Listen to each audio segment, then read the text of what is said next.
সুমন ভাই, আপনাকে স্বাগত জানাচ্ছি আজকের অনুষ্ঠানে। আসসালামু আলাইকুম।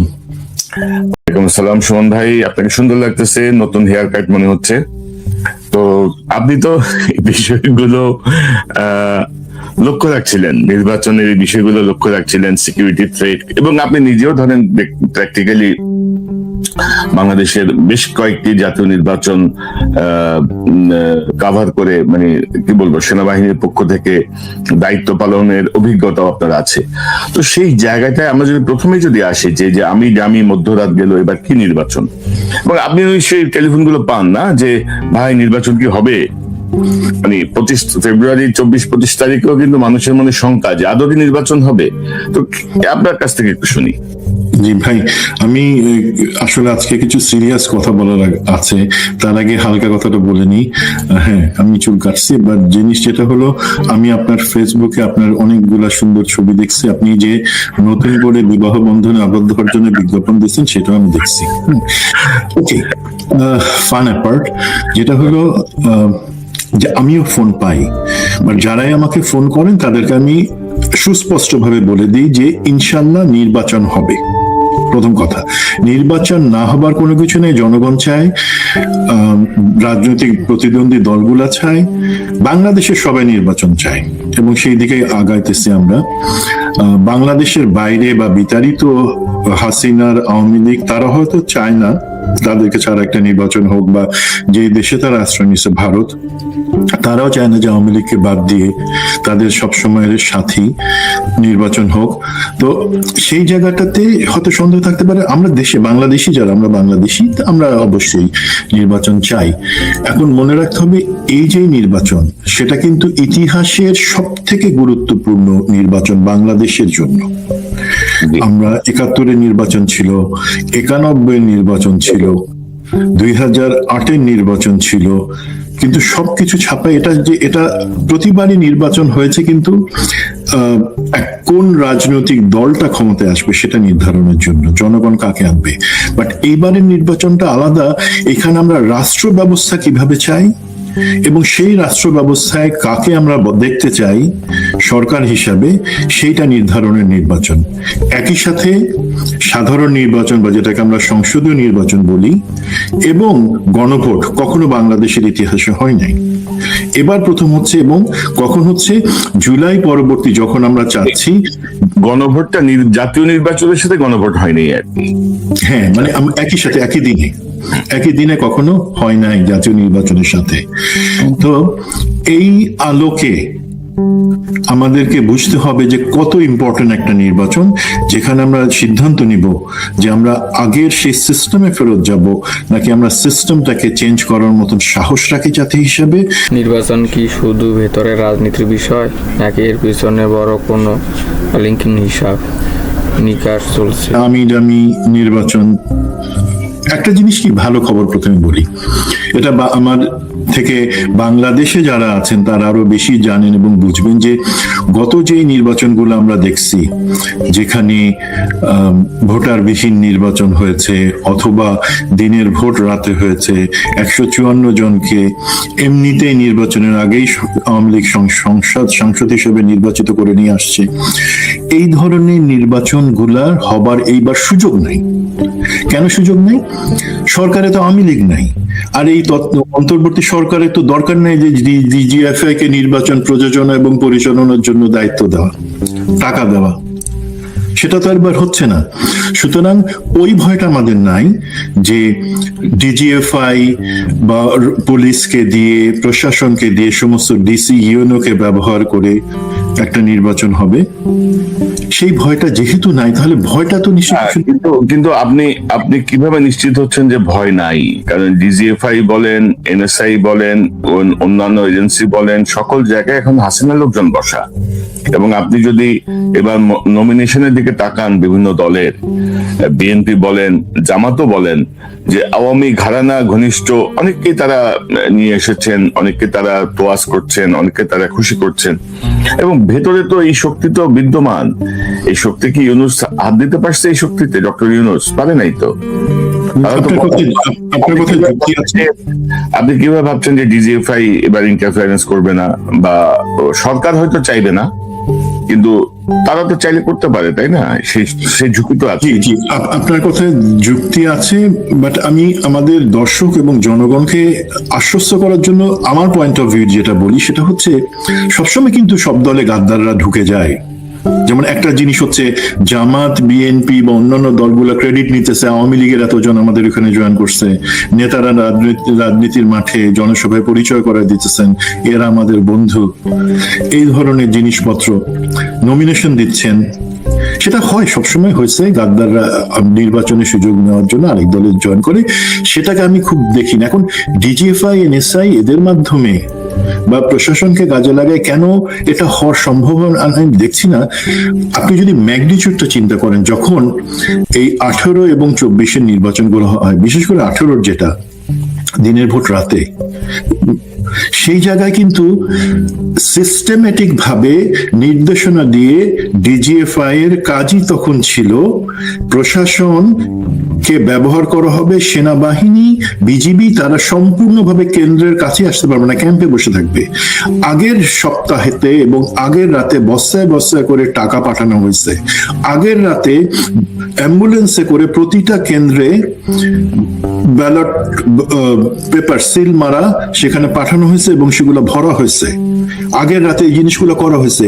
এই জিনিসগুলো প্র্যাকটিক্যালি সম্ভব না, এবং যদি না সরকারের ইচ্ছা থাকে এবং আওয়ামী লীগ সরকারের মতন কারো ইচ্ছা থাকে। 2 নাম্বার, আপনি কি মনে করেন আমাদের এখনকার ডিজিএফআই, এনএসআই তাদের ভিতরে যতই আওয়ামী লীগ, ছাত্রলীগের লোকজন, যুবলীগের লোকজন ঢুকে থাকুক, তাদের এই 24-এর পরে সাহস হবে এই জিনিসটা নিজে থেকে করবার জন্য, যদি সরকারের প্যাট্রোনাইজেশন না থাকে বা কোনো রাজনৈতিক দলের চাপ না থাকে? আমি দেখতেছি না সেই জিনিসটা। দেন আরেকটা জিনিস হলো, এই জিনিসটা করবার জন্য যে মিডিয়া বা অন্যান্য জিনিস আড়ালে নিয়ে বা মিডিয়াকে কিনে নিয়ে, ধরেন প্রথম আলোর মতিউর রহমান এবং মাহফুজ সাহেব, ওনারা কিন্তু ওনাদের, আমার যতদূর মনে হয়, ওনারা এখন ওই হাদির ঘটনার পর থেকে প্রতিদিনই ডবল স্পিডে ওনারা বাথরুমে যান। ওনারা জানেন, সো মিডিয়ার এত সাহস হবে না জিনিসটাকে ছুপাই যাওয়া যে এই ধরনের জিনিস হচ্ছে। সেই এলাকায় আমি মনে করি, দেখেন এনএসআই এর কথা আমি যদি একটা এক্সাম্পল দিই, এনএসআই তে কিন্তু প্রায় অর্ধেক লোক ওএসডি করে রাখা হয়েছে, যারা ছাত্রলীগ, যুবলীগের সেই গুন্ডাগুলা যারা এনএসআই এর পদ ব্যবহার করে দেশে সন্ত্রাস চালাতো, তারা ওএসডি। 13 জন অফিসারকে এনএসআই নিজে থেকে দুদকের হাতে তুলে দিয়েছে দুর্নীতির অভিযোগ তদন্ত করে দেখে শাস্তিমূলক ব্যবস্থা নেওয়ার জন্য। সো এই জায়গাগুলোতে তাদের সেই চাপটা আছে, তারা জানে যে সেখানে আগানো যাবে না। তো হতে পারে তার মধ্যে যদি কোনো রাজনৈতিক দল আমাদের দেশের, তারা কোনো ফেভার পাওয়ার জন্য কোনো আন্ডারহ্যান্ডে আসে, বাট সেটা সম্ভাবনা আমি দেখি কম। এই প্রেক্ষাপটে আমি একটা জিনিস বলি কি, দেখেন আমাদের দেশের তত্ত্বাবধায়ক সরকারের আন্ডারে যে 4টা নির্বাচন হয়েছে, ফেব্রুয়ারি 1996 একটা ফর্মালিটি নির্বাচন ছিল, তা বাদ রেখে 91, 96, 2001, 2008 আমার নিজের হিসাবে নির্বাচনে ভোট গ্রহণ, আমি নির্বাচনের আগের পরিস্থিতি, কিভাবে দল ভাঙা হয়েছে, কিভাবে বিএনপিকে 2008-এ ইলেকশনে প্রার্থী দেওয়ারই সুযোগ দেওয়া হয় নাই, জেলে রাখা হয়েছে, মিডিয়া ক্যাম্পেইন চালানো হয়েছে, ভারতের সেটআপে নির্বাচনগুলাকে প্রভাবিত করা হয়েছে, সেই পার্টবার আমার ফোকাস হচ্ছে নির্বাচনে আমি বাংলাদেশের নাগরিক, 18 বছর প্লাস বয়স, আমি আমার ভোট যাকে খুশি তাকে দিব, সেই কনসেপ্টের কথা যদি চিন্তা করি, এই 4টা নির্বাচন কিন্তু আমি বলবো অবাধ এবং সুষ্ঠু হয়েছে মোটামুটি একটা সাধারণ মানে। এর বাদে যত নির্বাচন তার আগে এবং পরে আমরা জানি সেগুলোর কোনোটাই সুষ্ঠু হয় নাই। এটা হচ্ছে প্রথম জিনিস। বাট সেটা কি খুব বেশি ইম্প্যাক্ট করছে আমাদেরকে এই 15 বছরের হাসিনার যে দুঃশাসন? সেটা ছাড়া ঠিক আছে কোনো পার্টি জিতবার ছিল, বাট এইবারের নির্বাচনটা সুষ্ঠু করা এবং একই সাথে সেই নির্বাচনে ভোট ডাকাতি শুধু না, তার বাদে যাতে মারামারি, হানাহানি বা কোনো প্রাণহানি না হয়, সেটা নিশ্চিত করা কিন্তু আমাদের জন্য অনেক অনেক দরকার। সেই দরকারটা কেন সেটা আমি পরে আসছি। প্রথমে ভাই আপনি যদি সময় দেন আমি একটা জিনিস একটু বলি, স্ট্যাটিস্টিক্স বলি। জি, আমাদের এই নির্বাচনের সময় এখন তো অ্যাকচুয়ালি সবকিছুর দায়িত্ব ইভেন প্রশাসনের রদবদল থেকে শুরু করে কি হবে সেগুলো নির্বাচন কমিশনের, এবং নির্বাচন কমিশনে কিন্তু বেসিক্যালি একজন মানে ব্রিগেডিয়ার জেনারেল ফজল উনিই দায়িত্ব পালন করতেছেন, বাকি সবাই তার হাতে তার ঘাড়ে সবকিছু দিয়ে বলছে ভাই আপনি করেন, তার অভিজ্ঞতা আছে, তার ম্যাচুরিটি আছে, সেই কারণে হয়তো সেটা একটা পেইনফুল ব্যাপার, বাট সেইভাবে হচ্ছে। এখন ওনারা সেই জিনিসটা করবেন এবং করছেন ওনাদের হিসাব মতে, এবং স্বরাষ্ট্র মন্ত্রী লেফটেন্যান্ট জেনারেল জাহাঙ্গীর যে স্ট্যাটিস্টিক্স দিয়েছেন একটা সংবাদ সম্মেলনে গত সপ্তাহে, তাতে দেখা যায় প্রায় 9 লাখের মতন বিভিন্ন বাহিনী, সেটা সেনাবাহিনী, বিমান বাহিনী, নৌবাহিনী থেকে শুরু করে ইভেন পুলিশ, বিজিবি, আনসার, সেই সহ 9 লাখ, 3,000 কম 9 লাখ। তার মধ্যে 1 লাখের মতন বড় হচ্ছে আর্মি, 3 থেকে 5,000 এয়ারফোর্স, নেভি, বিজিবি থাকবে 37,000, কারণ তাদেরকে তো আমাদের বর্ডারটাকে পাহারা দিতে হবে। পুলিশ সারপ্রাইজিংলি থাকবে 1,49,000। আনসার এবং ভিডিপি মিলাই 5 লাখ কম বেশি থাকবে। জি, এখন এর বাদে ফায়ার সার্ভিস থাকবে, অন্যান্য র্যাব থাকবে। তাই সংখ্যাটা আপনি যদি দেখেন এটা মোরলেস এইভাবেই ডিপ্লয় ছিল আগের নির্বাচনগুলোতে, বাট আমরা আগেই বলছি এইবারের নির্বাচনের লক্ষ্য এবং একই সাথে পরিস্থিতি সম্পূর্ণ ভিন্ন আগের যে কোনো নির্বাচনের থেকে। এখন দেখেন পরিস্থিতির কথায় আসি। নির্বাচন মূলত হয় পুলিশ এবং আনসার কেন্দ্রে থাকে, 42,300 সামথিং কেন্দ্র আছে, 600 সামথিং কেন্দ্র আছে। সেই কেন্দ্রগুলা মূলত অবস্থান করে প্রোটেকশন দেয় পুলিশ, আনসার, ভিডিপি। তারা পাশে ক্যাম্পে, আইদার ক্যাম্পে থাকে, বিভিন্ন সময় বিভিন্ন নির্দেশনা থাকে বিজিবি এবং সেনাবাহিনীর প্রতি, তারা আইদার স্ট্রাইকিং ফোর্স হিসেবে থাকে। বাট আমরা যতগুলো নির্বাচন, আমি ছিলাম 6টা নির্বাচনের সময় ছিলাম, তখন কিন্তু প্রতিবারই আমরা দেখেছি যে আমরা পেট্রোল নিয়ে, আমরা আমাদের সাথে টিমকে নিয়ে প্রতিটা কেন্দ্রে আমরা সারাক্ষণ ঘুরতাম। 12 ঘন্টার জন্য দায়িত্ব বলা হয়েছে, 14 ঘন্টা 15 ঘন্টা দরকার হলে কভার করছি, একটানা 20 ঘন্টা কভার করছি, যাতে নিরাপত্তা যে কোনো জায়গায় আমরা যে কোনো একটা পয়েন্টে কোনো গন্ডগোল হলে সেখানে আমরা 10 থেকে 15 মিনিটের মধ্যে যাতে পৌঁছাতে পারি এবং সিচুয়েশনটাকে রেস্টোর করতে পারি। ঠিক আছে, সেই হিসাবে হয়তো আপনি যদি দেখেন, বাট প্রথম কথা, নির্বাচনের কেন্দ্রের দায়িত্বে যে পুলিশ আছে, যদি কোনো গন্ডগোল হয়, আল্লাহ না করুক, সেই গন্ডগোলগুলোর সময় পুলিশ এবং আনসার, পুলিশের তো মাজা ভাঙা, তার তো ইউনিফর্ম এখন কেউ মানে 2 পয়সাও পাত্তা দেয় না, আর আনসার তো আনসার লীগ হয়ে গেছে, তাই না? নাই এখন সেই জায়গায় কেউ যদি একটা রাজনৈতিক দলের কিছু লোক এসে পুলিশরা 2টা থাপ্পড় দেয় বা আনসারে ধরে কোমরে 6 ইঞ্চি নিচে একটা লাথি মারে, ওরা তো প্রথমেই পালাবে সেখান থেকে। এটা রিয়েল বাস্তবতা আমি বলছি। কিন্তু ভাই 24 পরবর্তীতে তাদের মোরাল তাদের ওই স্ট্যান্ডিং নাই যে তারা একটা অন্যায়ের প্রতিবাদ সঠিকভাবে করবে বা আইন শৃঙ্খলার প্রয়োগটা করবে, এটাই বাস্তবতা এখন।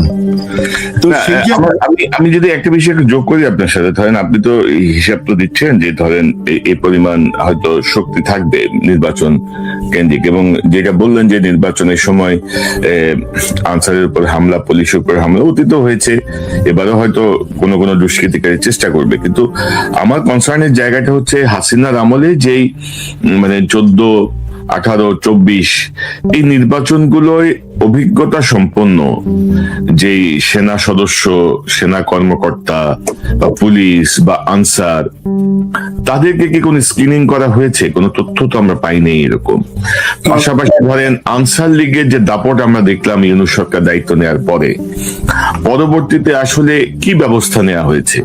কতজন আনসারকে অলমোস্ট বিদ্রোহ করার মতোই তো মানে কি ব্যবস্থা নেওয়া হয়েছে তাদের বিষয়ে? তো এইগুলো দিয়ে কি আদৌ সম্ভব কিনা, নাকি সব আপনার যে ইউনূসের ইয়ের মতো, যে মোটিভেশনাল স্পিচের মতো আর কি, একটি অসাধারণ নির্বাচন হবে, স্মরণকালের শ্রেষ্ঠ নির্বাচন হবে? নির্বাচন কমিশনারেরও আগামাথা কিছু বুঝতেছি না আমি। তো সেই জায়গাটা মিলায় এই প্রশ্নগুলো আপনার মনে কি আসে না এই প্রশ্নগুলো? নির্বাচনে বারবার উঠে আসে একটি নাম ভারত, কিন্তু এটি কি অনুমান নাকি পর্দার আড়ালে সত্যি কোনো গোপন খেলা শুরু করে গেছে? এখন থেকে আলোচনা নেয় নতুন মোড়। করার সুযোগ আছে, সেখানে আমরা করেছি, আপনি হয়তো কোনো জায়গায় করেছেন। দেখেন তারপরে কি, আজকে আমি যদি একটা স্ট্যাটিস্টিক্স দেই, 18-14 হিসাবটা আমি বাদ দিলাম, 18-24 সময় যারা ছিল ইলেকশন ইঞ্জিনিয়ারিং করেছে, সেই ধরনের জেলা পর্যায়ে থানা পর্যায়ে যে কর্মকর্তা যারা ইউএনএ ছিল, তারা এখন তাদের বেশিরভাগই এখন ডিসি এবং বিভিন্ন জেলায় কর্মরত ডিসি যারা নির্বাচনকালীন রিটার্নিং অফিসারের দায়িত্ব পালন করবেন। এই জিনিসটা দর্শক এবং অন্যর কাছে একটা শকিং জিনিস মনে হতে পারে, এটাই বাস্তবতা। সুতরাং এখানে স্ক্রিনিং বা অন্যান্য কিছু করা হয় নাই। যারা সেই পাপটার সাথে সরাসরি জড়িত ছিল তারাই আজকে রিটার্নিং অফিসার। এবং এইখানে কিন্তু রাজনৈতিক দলগুলোর কোনো আমি আপত্তি দেখি নাই। কেন আপত্তি দেখি নাই? কারণ তারা মনে করতেছে ঠিক আছে, আমরা তো এদেরকে ব্যবহার করতে পারবো। এটা আরো উদ্বেগজনক যে রাজনৈতিক দলগুলো প্রতিবাদ করে নাই, বিকজ তারা মনে করে ঠিক আছে এই 2 নম্বর লোকগুলো সেখানে রিটার্নিং অফিসার, সহকারী রিটার্নিং অফিসার থাকলে পরে তো তারা আমাদেরই কাজে লাগবে, বিকজ একবার যে বিক্রি হয়েছে তারা তো কেনা অনেক সহজ। কথাটা খুব আমি চাচাশোলা কথা বলে দিলাম, বাট এটা ওনাদের শোনার উচিত।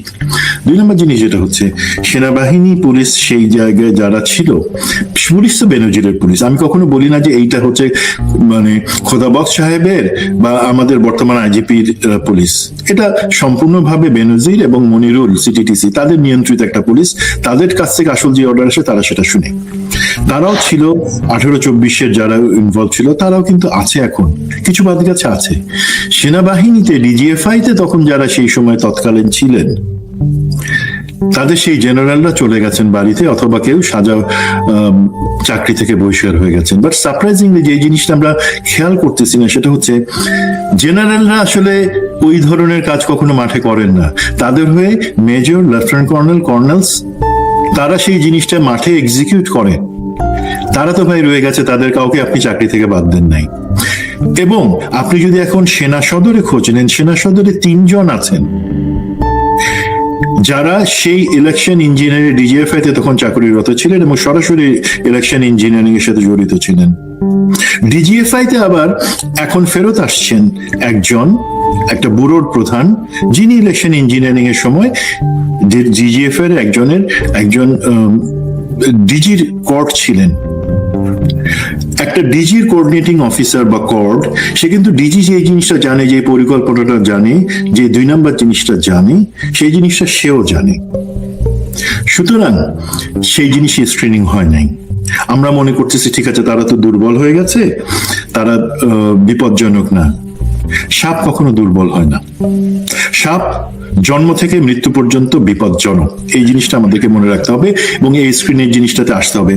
তো এখন যেটা আমরা দেখলাম যে এটাতে ফেরত আসি, যে পুলিশ আর আগে যেভাবে প্রতিটা নির্বাচনে তারাই কেন্দ্র, মোটামুটি 80% ক্ষেত্রে কেন্দ্র সামলানো, কোনো হালকা গোলযোগ হইলে সেটা সামলানোর জন্য যথেষ্ট ছিল, এবার সেটা হবে না।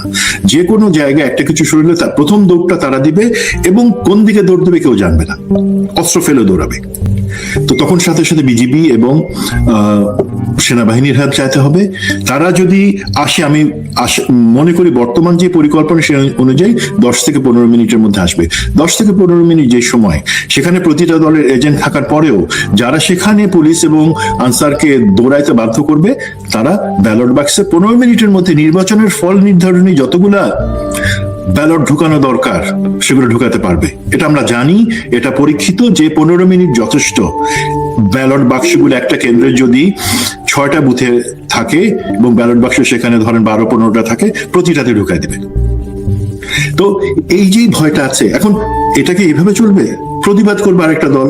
জামাত তো বলছে যে তারা শহীদি এখানে প্রশ্নটা আরও শুধু রাজনীতির না, এটা সর্ববস্তুর মেজর সুমনের ভাষায়, এই খেলায় যদি আমরা দেরি করি সিদ্ধান্ত অন্য কেউ নিয়ে নেবে। কথাটা হালকা হলে নেয়ার সুযোগ নেই। বাট সিচুয়েশনটা কি হচ্ছে দেখেন, একদিক থেকে নির্বাচন হয়ে যাচ্ছে ত্রুটিপূর্ণ এবং গোলযোগপূর্ণ, আর একই সাথে সহিংসতায় ভরে যাচ্ছে। এখন আপনি বলতে পারেন যে এটা তো আগেও হওয়ার সম্ভাবনা ছিল। নো, আগে সেই সম্ভাবনা অনেক কম ছিল, বিকজ আমি আগেও বলেছি পুলিশ এবং আনসারের প্রতি আমাদের রেসপেক্ট ছিল। তারা কিছু বললে সেটা শুনতো। অন্তত তারা যেই মুহূর্তে গোলযোগ শুরু হয়েছে সেখান থেকে 15 মিনিট পর্যন্ত সবকিছু ঠাকায় রাখতে পারতো, এর মধ্যে আবার আর্মি এবং বিজিবি চলে আসতে পারতো। এখন সেটা পারবে না, প্রথমেই তারা দৌড় কম্পিটিশনে নামবে। তো এই জিনিসটা আমার মনে হয় না সরকার সেভাবে দেখছে। এটার কি সমাধান থাকতে পারে সেটা আমরা পরে আসি, হ্যাঁ, বাট এটা হচ্ছে সিচুয়েশন। তো কিন্তু ধরেন আপনি যেটা বলছিলেন যে আমার মনে হয় না যে অনেকে সাহস করবে। ধরেন রিটার্নিং অফিসারদের কিছু কিছু তো আমরা ভূমিকা দেখলাম মনোনয়ন পত্র বাছাই এবং ইয়েতে তাদের আলগা পিরিয়ড দেখলাম আমরা। বাট এর বাইরেও ধরেন হয় কি, ধরেন একজন সেনা অফিসার হিসেবে আপনি জানেন যে নিয়মের মধ্যে থেকে আপনি কিভাবে মোটরটা দিলে এটা মানে কোন দিকে যাবে। একজন আমলাও সেটা জানে, যেমন একজন সাংবাদিক জানে যে কোন শব্দটা আমি আগে লিখলে বা কোন শব্দটা পরে লিখলে, যেটা প্রথম আলোরা করে আর কি, যে মানে টোটাল মিনিংটা চেঞ্জ হয়ে যাবে, মানে যে পড়বে তার মাথায় অন্য জিনিস ঢুকবে। তো এগুলো হচ্ছে বিষয়। মানে আফসোসের জায়গাটা হচ্ছে যে এতগুলা জীবন যাওয়ার পরেও আমাদের কোনো মানে বোধোদয় হইল না। এবং ইউনূসের নেতৃত্বাধীন যে অপদার্থ সরকার, এই ধরেন নাসির উদ্দিন সিইসি, তার নিয়োগ হয়েছে কবে? নিয়োগ হয়েছে বহু আগে। তার কি কোনো মাথা ব্যথাই নাই? আপনি দেখেন যে তার তো উচিত ছিল না যে দায়িত্ব নিয়েই যে রিগড ইলেকশন গুলো কারা কারা দায়িত্বে ছিল, কিভাবে ছিল, তারা এখন কোথায়, এগুলো তালিকা করা কিছু করে নাই। কিন্তু ভাই ওনারা তালিকা করেন নাই জেনে, আমাদের থেকে আমাদের সাথে যারা সহযোগিতা করেন তাদের মধ্যে থেকে যোগ্য একজনকে পাঠানো হয়েছিল। তিনি সম্পূর্ণ সিনারিও সহ তালিকা সহ প্রধান নির্বাচন কমিশন থেকে সম্পূর্ণ নির্বাচন কমিশনকে ব্রিফ করেছেন ফর্মালি, বলেছেন এই জায়গাগুলোতে সমস্যা, এই ব্যক্তিতে সমস্যা, এবং উপায় বলেছেন। ওনারা তো শুনেন নাই। ওনারা এত ঘটা করে সেখানে বসলেন, চা বিস্কিট খেয়ে ওনারা ব্রিফিং গুলো আমাদের শুনলেন। ওনারা তো সেটা গায়ে নেন নাই। কেন নেন নাই সেটা $1 মিলিয়ন কোয়েশ্চেন। তো এই জায়গায় আমরা হতাশ হবো না ভাই। আমি আপনাকে একটু আরেকটা জিনিস উপায়গুলো আমি কিন্তু উপায় আছে কিন্তু ভাই না, উপায়টা আমরা যাচ্ছি। কিন্তু ধরেন সিইসি নাসিরুদ্দিনের মাথায় রাখতে হবে যে 2 সিইসি এখনো জেলে। কিন্তু ভাই 2 সিইসি জেলে সেটা বড় কথা না, 1 সিইসি জুতার মালা গলায় দিয়ে জেলে গেছে, সেটা মনে রাখতে হবে। জেলে যাওয়া কোনো সমস্যা না। আপনি জেলে গেছেন, আমিও জেলে ছিলাম। আমি জেল প্লাস আয়নাঘর দুটাতে ছিলাম, আপনি শুধু জেলে ছিলেন, অনেকদিন ছিলেন। জেলে যাওয়া ইজ ওকে, বাট জুতার মালা গলায় দিয়ে জেলে যাওয়া দ্যাট ইজ নট ওকে। শুধু এই ছবিটা মনে রাখেন।